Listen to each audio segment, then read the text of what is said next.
মাল ধরে লাইছি, আজকেও মাল ধরে লাইছি। বর্তমান আলোচনার কেন্দ্রে রয়েছে সান্ডা নামের এক বিচিত্র প্রাণী।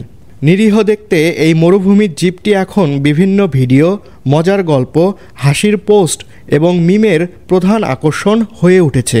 সান্ডা নামের টিকটিকি মরুভূমির বাসিন্দা।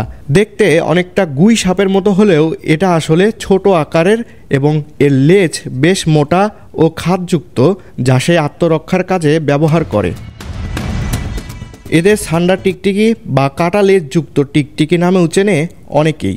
মধ্যপ্রাচ্যে বসবাসকারী অনেক বাংলাদেশি শ্রমিকদের মধ্যেও আজকাল সান্ডা শিকার বেশ আলোচনার জন্ম দিয়েছে এবং বর্তমানে এটি একটি ভাইরাল ট্রেন্ডে পরিণত হয়েছে। সামাজিক মাধ্যমে ছড়িয়ে পড়া ভিডিওগুলোতে দেখা যায় প্রবাসীরা মরুভূমির বালির উপর সান্ডা ধরার জন্য ছুটছেন। মজার ছলে কেউ বলছেন সান্ডা ধরতে না পারলে চাকরি থাকবে না, আবার কেউ বলছেন মালিক অর্থাৎ কফিল সান্ডা না পেলে ভিসা বাতিল করে দেবে। মূলত সান্ডা আরবদের বেশ পছন্দের একটি খাবার, তাই বাঙালি শ্রমিকরা প্রায় সময় তাদের কফিলদের সান্ডা দিয়ে থাকেন। এছাড়াও ফেসবুকের বিভিন্ন পোস্ট ও রিলসে এখন সান্ডা বিরিয়ানি নিয়ে আলোচনা, হাসি ঠাট্টা চলছে। বাংলাদেশে ভাইরাল হওয়া এই সান্ডার ট্রেন্ড নিয়ে নানানজন নানান মত দিচ্ছেন।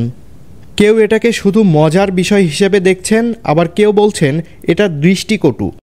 আবার অনেকে মনে করছেন এই ভিডিওগুলো আসলে প্রবাসীদের কঠিন জীবনের প্রতিচ্ছবি, যা তারা হাসির মোড়কে দেখাচ্ছেন। আন্তর্জাতিক ডেস্ক, দৈনিক করতোয়া।